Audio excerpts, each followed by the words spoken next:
Well, good evening, community groups. It's week number 4 in the series that we're doing on the mission of God. And this phrase you've heard me say over and over again, which I really want us to just catch in our hearts. His mission becomes our mission. Jesus said at the end of his ministry, as the Father has sent me, so I'm sending you into the world. I'm going back to my Father. I'm asking you, I'm inviting you to carry on the mission, to finish the task, to carry on until I come. And so his mission becomes our mission. We're looking at different aspects. Tonight, we following on from Sunday, we're looking at the gospel. What is this gospel? We talk about the gospel. We talk about sharing the gospel. Paul preached the gospel. What is it kind of all about? Many people just think, well, the gospel is another word for Christianity. Well, the word gospel, as we heard on Sunday, is essentially good news. It literally means good news. And so the message that we have is good news to the world. But it doesn't often feel like it. What we're going to do tonight is start off with 2 questions for discussion. Really just, not so much discussion actually, perhaps just opinion, observation, etc. Because this good news that we are called to share with the world, we pretty much often don't do that.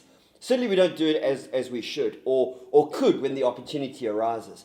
Statistics that look at Christian trends and Christian behavior keep coming back whenever this point is discussed about Christians sharing their faith, sharing the good news with the world. The results are actually quite abysmal. And if you're feeling bad and you feel it's going to hurt, don't worry. You're probably pretty much in line with most of Christianity, at least in the Western world, whereby most Christians really just don't share their faith that often. In fact, many Christians will go months, if not years, without ever mentioning in a kind of a non-Christian or secular setting anything about their faith, let alone witnessing, and even less so, leading somebody to the Lord. In fact, the statistics bear out that many Christians in the Western world, the staggering majority, will sit in church for 20, 30 years and be a Christian and never lead somebody to the Lord. Never lead somebody personally to the Lord. And what a sad reality that is. And so really what I want us to talk tonight is around why is it so difficult for us to share our faith? And so 2 questions right up front. The first is, maybe you want to share some clangers as to situations that you've seen where a very zealous, maybe very sincere Christian wanted to share their faith and they just did it in the wrong way. We all know stories, we've all seen examples of that when we were at school, and you got this one guy that always did his oral on Christianity and why everybody needed to be saved, and the whole class went, and A, for effort and sincerity, but maybe just not so great at just missing the moment. We talked about the Israel Folau tweet some weeks ago, and just kind of put it out there on social media. You're going to hell.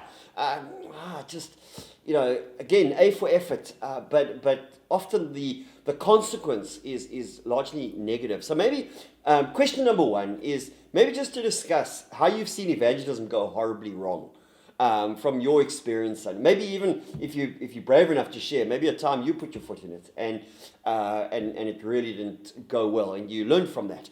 And then the second question is really an opinion one.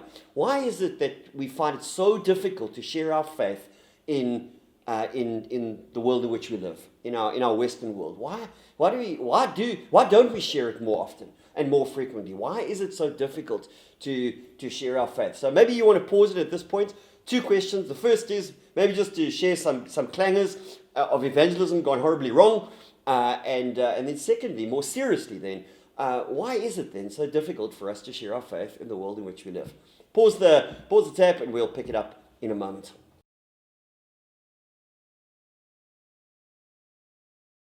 All right, so some thoughts just on what was discussed.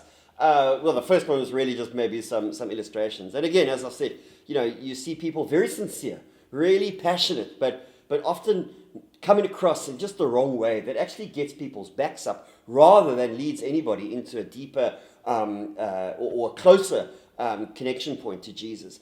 And then the second question, which I think is more pertinent and kind of what we wanted to focus on tonight, is why is it so difficult to share our faith? Well, one thought I came up with is that we live in a post-Christian society. What I mean by post-Christian is that Christianity has pretty much come to the Western world. When you think of Europe, you think of the colonies, of the 19th century. You think of America, pretty much the Western world has had Christianity and largely been turned off by Christianity. I'm talking as nations. And so we've kind of tasted of Christianity and we don't like it. And so we've kind of turned our backs on it. And you only have to look at Christianity in Europe. Now, Christians make up less than 1% of the population of countries like France and Germany and so on. There's a whole generation grown up that's never even heard of biblical Christianity. Jesus Christ was some religious figure in history. They don't really know anything about him. And I think it's particularly difficult. We're maybe not as bad, but we're getting there, where a lot of people know about Christianity, but they've pretty much been turned off by it. And so they've tasted it and they've not liked it because they've tasted perhaps a misrepresentation of Christianity. And so now we come along with greater sincerity and it's like people have been there, done that. And it's very difficult, I think, to reach people in that context. However, it's not without opportunities and without possibilities. Just a short teaching tonight in John chapter 4, and we've mentioned the Samaritan woman story a lot, but it really is just so pertinent and it's so relevant to the mission of Jesus. It's the longest dialogue, by the way, of Jesus with any other person.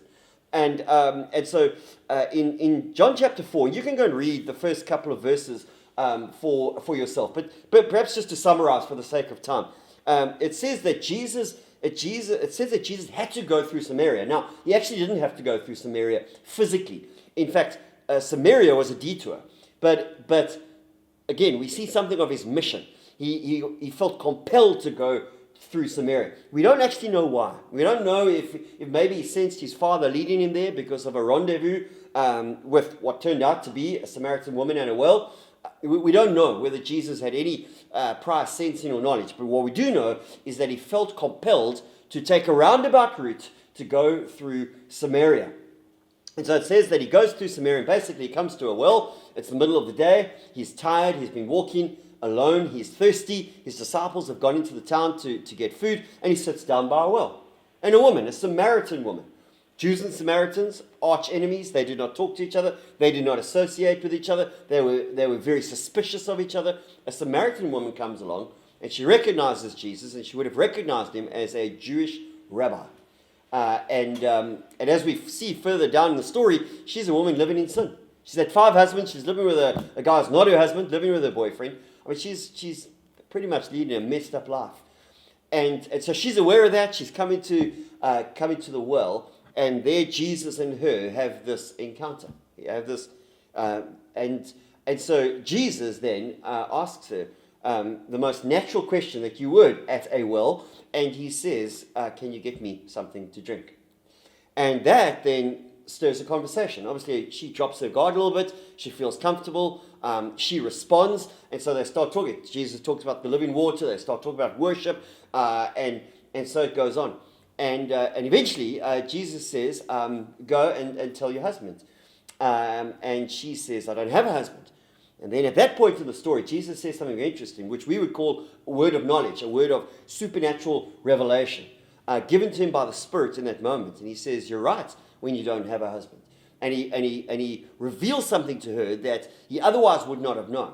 But it's spot on, and it just kind of opens her to receive this living water that he had earlier spoke of. And so I want to just share there 3 things that would really help us in this quest to share the good news with people that we work with our neighbors, with our unsaved family and friends. It may be a little simpler than we sometimes think. And 3 simple points, and we'll discuss them at the end. The first point is this, is that Jesus was so aware of the mission. He was full of his Father. He was fully committed to the mission. And if we want to be a witness in the world, then we need to be wholeheartedly committed to Jesus Christ. We need to be wholeheartedly committed. Just as Jesus was committed to his Father, we need to be committed to his Father and the mission that his Father gave him and he has given us to finish. Jesus felt compelled to go to Samaria because he sensed there was something on with regards to the kingdom or a kingdom opportunity in Samaria. He doesn't say at the beginning that he knew what it was. He just knew that he had to go. In other words, he would only have known that if he was living every day, every moment, fully for his Father, fully committed to God. I wonder if a lot of the time we don't share our faith because we're not in a good space with the Lord. And we're backslidden, and we're uncomfortable, and we're feeling awkward, and it's just easier to keep quiet. But you know, a Christian that's on fire, a Christian that's in love with the Lord, a Christian that is living every day for the Lord, won't be able to keep quiet. And I don't mean that necessarily in a bad way. It's just going to flow out of us. The presence of God is so going to shine through us. People are going to ask, what's different about you? What's different about you? And even if they don't ask, we're going to be living in such a way that Paul writes, and he says, we are the aroma of Christ. People are going to feel something different about us, even if they can't articulate it, or even if they can't ask or don't ask the question. There's going to be the sense there's something different about that person. And so when we're living wholeheartedly for Jesus, his presence is just going to radiate out of us.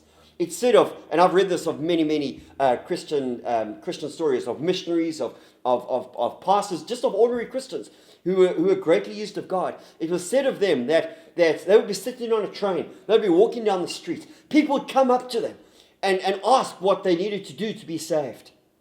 Missionaries in foreign countries, people, and they'd be battling with the language. People would come and they would fall at their feet, and through an interpreter, they would ask, they would just confess their sins. Nobody had said anything, but they had sensed, just a brief engagement, they had sensed something of Jesus in that person that called out a response of that. Isn't that amazing? Isn't that amazing? And I think if we are living so wholeheartedly for Jesus, then we're going to experience more and more and more of him. And we're going to allow more of him to just radiate through us. In the way that we live, the closer I'm walking to Jesus, the more loving I am, the more patient I am, the kinder I am. And so it's just it's his presence just oozes out of me in all my dealings with people. But it's when we backslide and we fall back and then we get embarrassed. We hope somebody doesn't ask us because we're not in a great space and it's just awkward. Guys, we only have one shot at this life. It's worth living every day for him. Every day for him. And giving the most. And so that's point number one. Jesus felt compelled to go to Samaria. And then the second thing is he comes to a well, sees a Samaritan woman coming towards him. He's very aware of the prejudice, as is she, as she comes towards him. And Jesus doesn't get all preachy. He doesn't get weird. He doesn't start preaching towards her straight away, or he asks the most natural question. And the most natural question here was this. He says, can you give me something to drink? You don't have to be weird about it. We just have to look for the most natural opportunities. That's point number two. Let us look for the most natural opportunities to be a witness. The most natural opportunity is to get a conversation started that can maybe lead to something else. That's all Jesus was trying to do. He was being normal. He was being real. It was natural.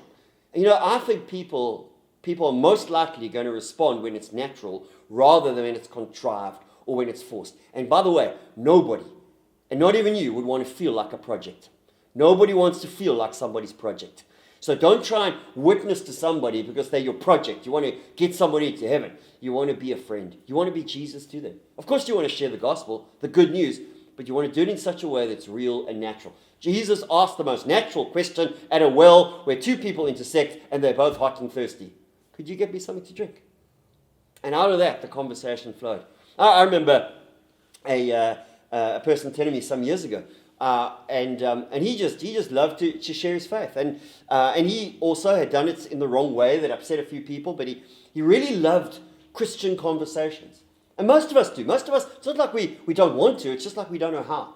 And so he devised this, and he came up with this brilliant thing, a brilliant question actually. And so he would often on business trips, where you'd go as colleagues. A different town or a city, and you stay at a B&B or a hotel, whatever the case might be, and you're gonna have dinner together. You maybe go out for drinks together, and so on. And particularly if he was a one-on-one, it was just him and a colleague. He would really pray about this opportunity, living out Jesus. So that's number one. You can't get to second base, the second question, without living fully for him. But then he would look for this opportunity to ask this simple question. That's a basic question. And over dinner or breakfast the next morning, when it's just the two of them and they could talk, you'd ask this question. You'd say, listen, let's say the guy's name was Bill. You'd say, Bill, what drives you in life?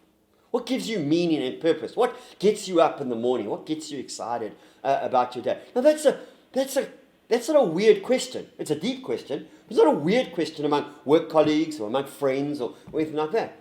And he made this observation after doing this for a number of years. He said probably 10% of the time the answer was like weird, or the response got very awkward and weird. The guy's like, hey, why are you asking? Or just like went south. Or the guy didn't answer. Private, that's private, don't ask me. And just kind of shut it down. Maybe he said around 10% of the time. It kind of just petered out. It got a little awkward. It just fell flat.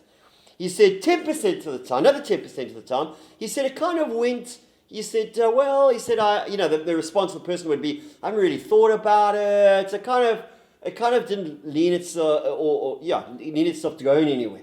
But he said probably 70 to 80% of the time, he said the person would sort of stumble and think and give an answer, and then they would ask this person back. He said, well, what gets you up in the morning? And all he did was he said, I don't want to sound weird about this, but he said, actually, my faith gets me up in the morning. And he just shared a little bit about his faith. And obviously, it depended on person to person, the aspect or the angle that he would come from. Now, here's a guy that's wanting to share his faith. He's living out, following Jesus. He's aware of the mission. He's wanting to live out his faith and share the good news with people. And he's looking for an opportunity. And that opportunity to him was the most natural, like Jesus, the most natural question. Just a conversation starter that could lend itself to a place where he was sharing his faith. And I mean, I'm just quite keen to try it. I mean, and I have actually, over the years where I've engaged with one-on-one with people, just say, what gets you in? Because people go say all sorts of things. Oh, money, I want to be famous, or whatever the case might be. But everybody is driven by something. Not everybody's driven by faith. But it's a great opportunity for you to share. He's just shared his, so you've listened to what he shared about what drives him, and he asked 70 to 80% of the time, the colleague would ask back and say, well, what drives you? And he had the opportunity to share his faith. And sometimes that went really, really deep. So that's the second question. So the third point, the third point then is look for that opportunity for a kingdom moment. So you're living out Jesus, you're looking for the opportunity to start a conversation, and then if that conversation is going, or sometimes the conversation might come to you, or however it's, we want to look for that kingdom moment. And what I mean by the kingdom moment is that time when Jesus then brought a word of knowledge that unlocked her heart. So they were just having a conversation. In fact, if you read the story carefully, the Samaritan woman was almost being she was still being a little cautious. She was kind of answering the question, but kind of in a roundabout way.